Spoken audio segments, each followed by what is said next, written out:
I would like to welcome you to our session regarding investors' perspective on big data and AI. Today we have two guests from Hightech Gründerfonds, short HTGF. It's a public-private investment fund located in Bonn, Germany, and is currently one of Europe's largest and most active seed funds. Today we have Dominik Lohe, who's an investment manager with Hightech Gründerfonds. He's a certified data scientist and currently manage a portfolio of 7 software companies at the same time.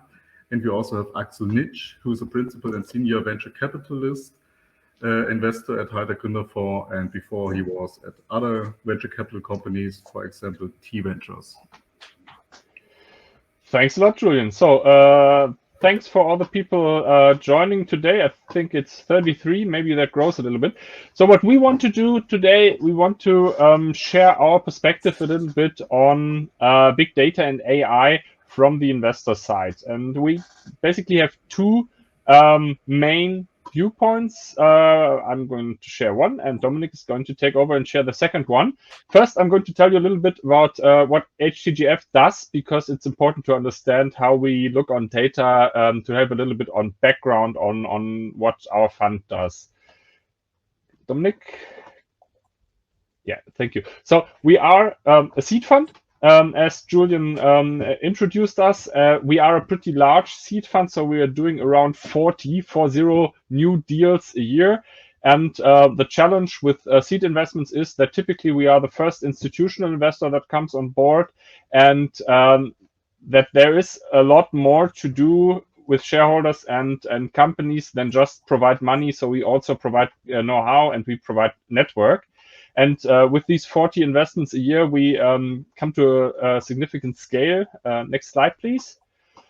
So we are currently investing out of let's round up 1 billion euros assets under management. The current fund is a 320 million fund, and the numbers here are significant. We did way over 2,500 transactions until now. Out of them, over 630 seed investments and 138 exits. And next slide, please.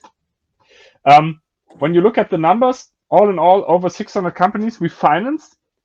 And the number in the middle is a very important number for us. Since we are a seed investor, we are always depending on follow-on investments, and we were able to attract over 3 billion of external capital into our over 600 companies that we financed. And the interesting part here is that nearly half of that money comes from non-German investors, because we have a slight German focus, but as most of you know, the big money usually does not come from German investors. Next slide, Dominik. What sets us apart a little bit from other investors is that we don't have the typical financially driven investors in our company, in our fund.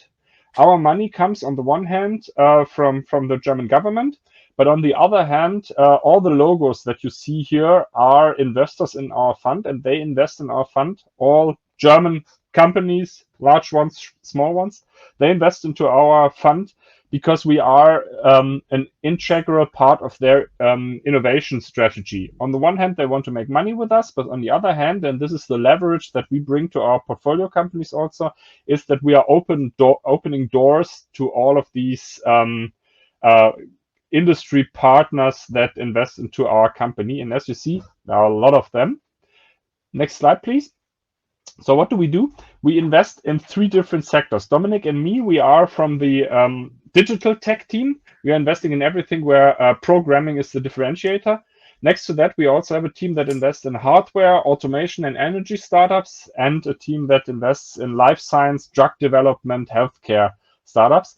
And we are typically looking for very strong teams in the seed stage with innovative business models, or with innovative technologies, or with a combination of that. And we invest typically around 600K in the first round. So what does that have to do with data? Since we are looking at seed companies, it's pretty hard to find the right companies. And in the good old times, you could just go out to events like this one and find the good deals. That doesn't work anymore. what we have set up, and mainly Dominic in the driver's seat, is a purely data-focused active sourcing process. So we have set up a process where we have a lot of data sources that you see on the left side of this slide. And with a sophisticated ranking system, we automatically sift through all this data and bring great companies to light that in the best case weren't actually fundraising. And on the right side, you see names like Banksware, like Tech11, like Advast, like Sidecaps.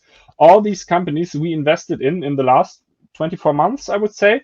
And all these companies were sourced purely through a data-driven approach. And this is a very important part for our deal sourcing process, because when you do 40 deals a year, you have to apply data to that. Without data, you are not able to find the right companies, and without data, you are not able to sift through these masses and masses of startups that are out there. And we are very lucky that we have Dominic in our team, because he is not only a certified data scientist, but on the other hand, he was also able to set up this system. And he is the one who has the helm of all things data in HTGF. And I'm going to give over now to Dominic, who provide you a little bit more from the company side of the data view. Well, thank you very much, Axel. So yeah, let me start with a open question to the audience. So I know it's hard in that remote event format, but maybe I can just try it. So what do most of the largest corporations have in common? And you can see in this chart the largest companies in the world by market cap from 2021. So Apple, Microsoft, Amazon, Alphabet, and etc. So what do you think? What do they have in common? So maybe you can post it into the chat for a second. Otherwise, I will resolve it quickly. So maybe I will wait some seconds, and I don't see if there's anything posted. So maybe Julian, you could help me with that. 3, 2, 1. Okay, so I will resolve it then. So of course you can argue that these are old tech companies and most of them are from the US, but that's not what I mean. I would like to point out that the vast majority of the companies listed here have proprietary data streams. That means they collect data that no other market participant or competitor has in the same form. So for example, you can see that Apple has the App Store, the usage data of hundreds of millions of iPhone users. Microsoft has Windows and all its Windows users, the cloud capacity of Azure, and so on. Amazon sees what most e-commerce consumers, at least in the Western world, would like to buy and can adapt accordingly. And Facebook also has the usage data of over 1 billion users. And even Tesla, when you think that's just a car company, they collect data from several cameras and sensors in every Tesla car every day. So they are all data-driven companies, and you could say it is a coincidence, but I don't think so. So data is really key to make valuable companies. And only Saudi Aramco, you can say that data is the new oil, but oil is still the old oil. And let's see where Saudi Aramco is in that list in 10 years or so. Okay, so let me start now with the state of AI. So one could talk hours about the state of various AI technologies. So due to the limited time, I would like to take an illustrative example. So from my perspective, past science fiction films about future technologies are a good benchmark. So here you can see from the film, the movie I, Robot from 2004, you can see Will Smith raising the question quite emotionally, can a robot write a symphony? And now we know, indeed, yeah, it can. You can see here a big band playing a symphony that an AI system created beforehand. And earlier this year, another example, a cover band played songs in Nirvana style that comes pretty close to original Nirvana songs. So If you like Nirvana, my favorite new AI Nirvana style song is Drowned in the Sun. Just Google it and have a look. So I really, really liked it. So this was a pretty easy to understand example, but maybe let's dig into the current state of AI technologies a bit deeper. So yeah, I would like to start with a Gartner artificial intelligence hype cycle. So maybe you know the company Gartner. They have all kinds of hype cycles for different technology areas, and this one is for artificial intelligence for 2021. It always starts with the innovation trigger. So there's some innovation coming on, and the expectations on it are growing until the peak of inflated expectations have been reached. And there you think that with this technology, all human problems can be solved. But then it's going down to and through the valley of disappointment, and then somehow reaches plateau of productivity. And what does it mean to future founders, like maybe in this audience, like for existing startup founders, and also early stage investors like our fund, the HTGF Fund. So market timing is really important, and that means if you decided to start a company with a technology that is not already sufficiently developed, you can get into problems, all kinds of problems, but especially financial resources, financial problems. So financial resources may be exhausted during the valley of disappointment. So this is really a key point to make in that respect. So always have a look where your technology is in that hype cycle. And yeah, now I would like to go the other way. So we have seen on the last page that there's a lot going on with respect to AI technologies in all kinds of development stages and for all kinds of use cases.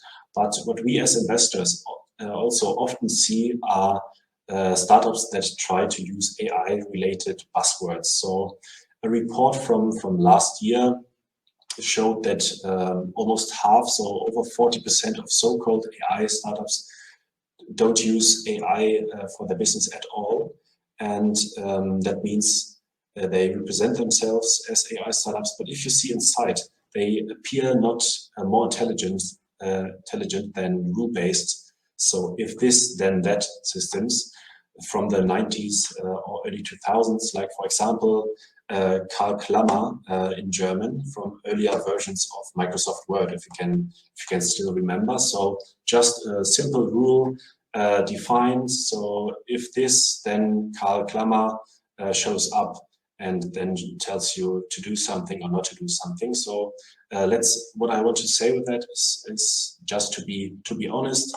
A good investor will always dig deeper and will get to know if there's AI involved, especially in the due diligence process that always comes before the investment. So just be honest, and I want to raise that and make that clear. You don't have to use AI technologies for every problem. There are so many problems out there that can be solved in other ways. So just to make that point clear.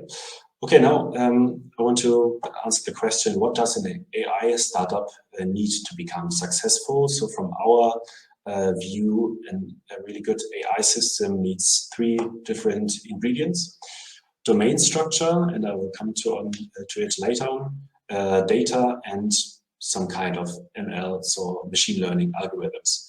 And in that domain structure, can use, for example, business expertise from earlier jobs, earlier businesses that you worked in. You can use that for your AI models. You could use, if you have a certain experience in econometrics, in economic theory or other kinds of theory, physics, etc., you really could use that and make a difference compared to other startups in that same area. And now coming to data, especially for early stage startups, data is not often a unique characteristic because open databases are often used. But nevertheless, and as I showed in my first slide, so nevertheless, it is very beneficial to get access to certain data sources that competitors cannot access, or that you have superior data expansion techniques that can make also a difference, so that you can generate data on your own, that you use it in a better way than others, use reinforcement learning and have a direct feedback loop of new data coming in to improve your data models. All that can be done. But with respect to machine learnings, the third part, I would like to emphasize that especially to act fast in the first years, use components that are already out there. It is easier, it is faster, and it's better for building up development teams. So they are already using it, so they don't have to learn something new. And you can use existing frameworks such as TensorFlow from Google, but several other large corporations have other frameworks, and there are a lot of open source frameworks and components out there. And I made that point earlier, so deep neural networks are a great tool and really cool tool to be honest, but not for every use case, though you don't have to try to solve any problem with that pretty cool tool. So maybe there's something different which makes more sense to use. Okay, so now I would like to get to highlights of the HTGF portfolio, especially from the bracket of AI startups. So what you can see here are all companies that we have invested in and that are currently still in our portfolio from the digital tech team. And here I would like to start to elaborate more on two different ones. So starting with Neural Concept from our industrial tech team, from my colleague Gregor. Neural Concept is an AI startup from Lausanne, and it has different advantages. So it is the first one that brings deep learning to design engineers. It can understand 3D shapes, predicts simulation outcomes in real time, and therefore it can make it easier to interact with this AI in optimizing the design stage for design engineers. But even more interesting, I have to say that because it is a company from my portfolio that I work together on with Axel, it is Sky Engine AI, an AI startup from London.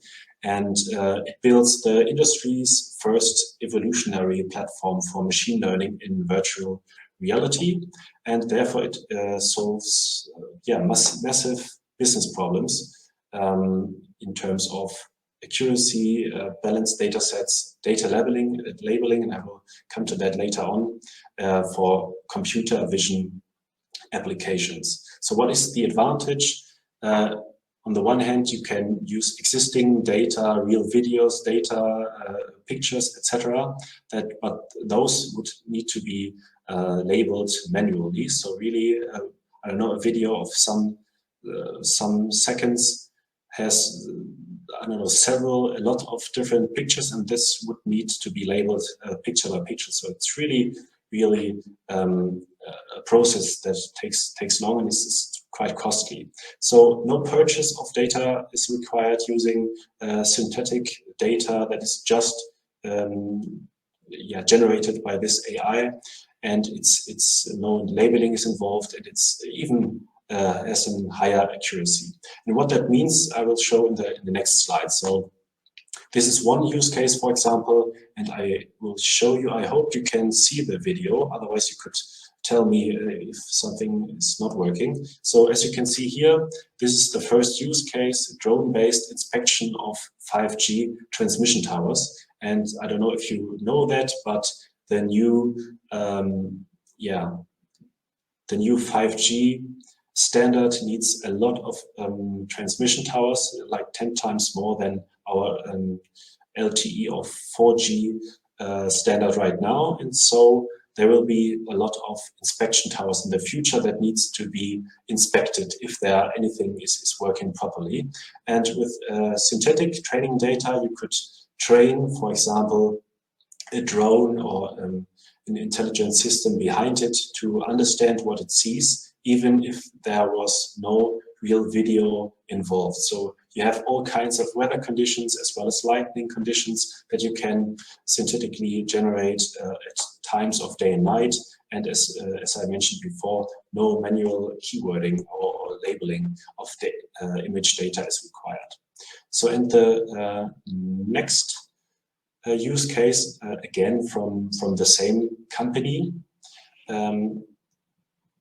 is the following. Again, it's using synthetic training data for the use case of indoor inspections of various objects using drones. And it also, again, has really a lot of advantages. For example, that you can simulate all kinds of damage in most very diverse spaces of the object. Maybe that you don't have, you don't want to make damages to your objects just to have training data for it. So this is also another advantage. And you just, it is really simpler, easier, and again, no manual labeling of image data is required. So you can say that in the future, and that's my personal view, we can have this discussion again in 10 years or so, but I think that it is more and more happening that AI algorithms are training other AI algorithms. So this will be pretty intense, to be honest, in that respect. So let me have a look. I think we have the last page. So I think now we would have time for some questions. Do you have some questions remaining?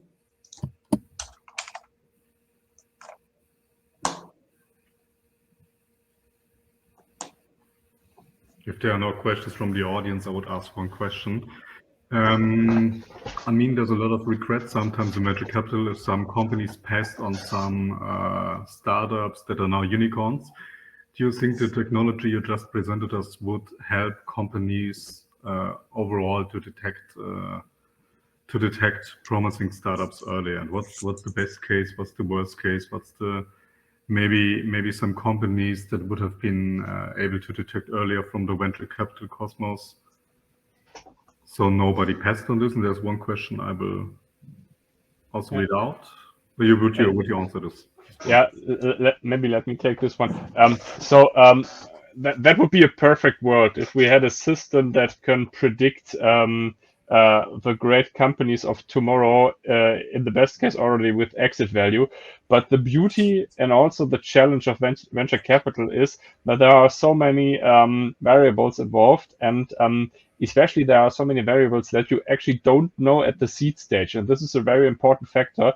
You can only measure and you can only simulate what you know about. But typically, even most of the large companies, and I think Twitter is always a great example, didn't start out with the thing that they, what made them successful in the end.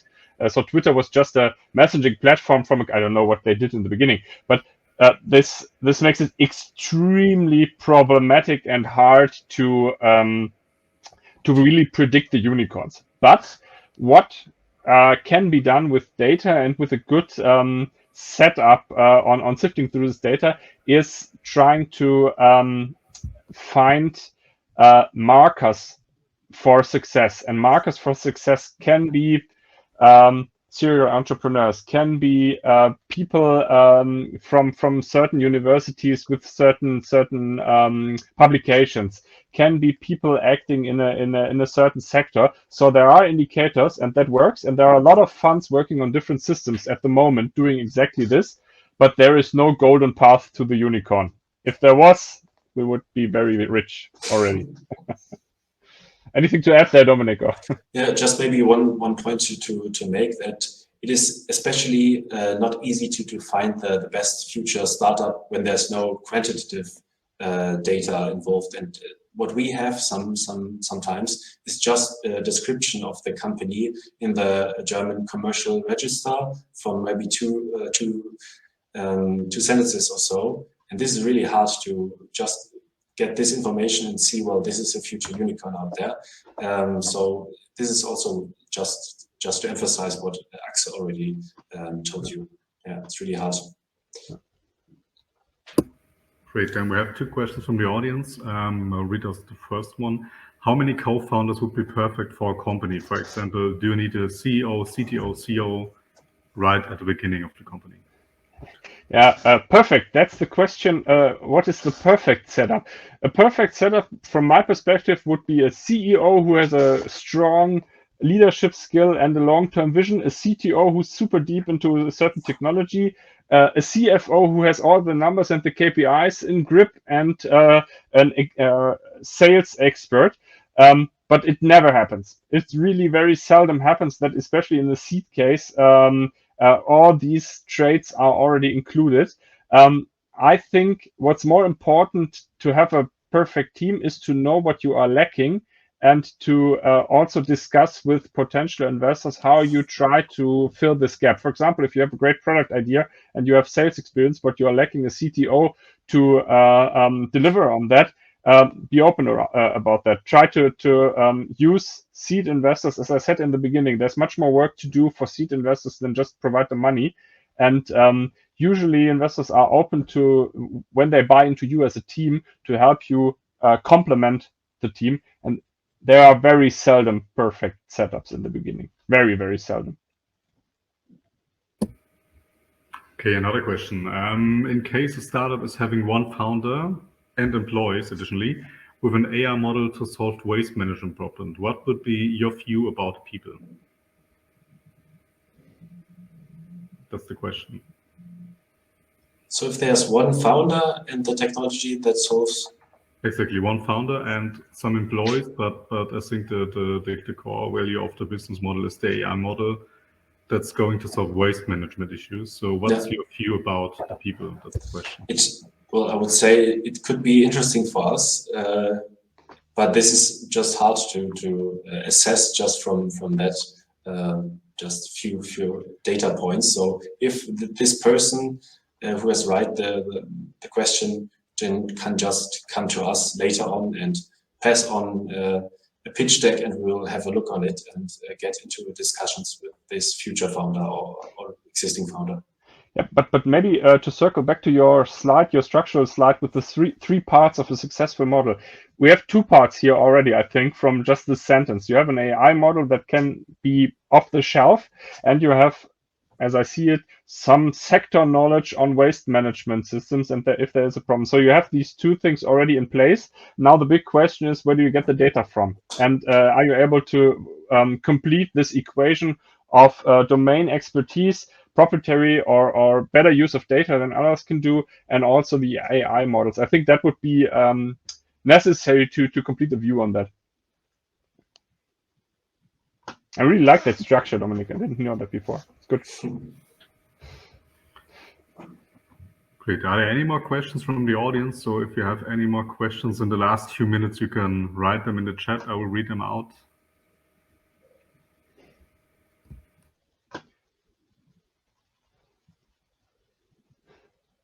No. Yeah. Thank you for participating. It's always a pleasure. And again, if you have good pitch decks, if you want to have investor feedback, please reach out to us. We are happy to look at everything that you throw at us. Yes. You can find us on htgf.de or at LinkedIn, and you'll find a way. Great. Thank you. Okay. Thank you very much. Excellent. Great weekend. Thank you. Bye-bye. Enjoy the rest of the day. Bye.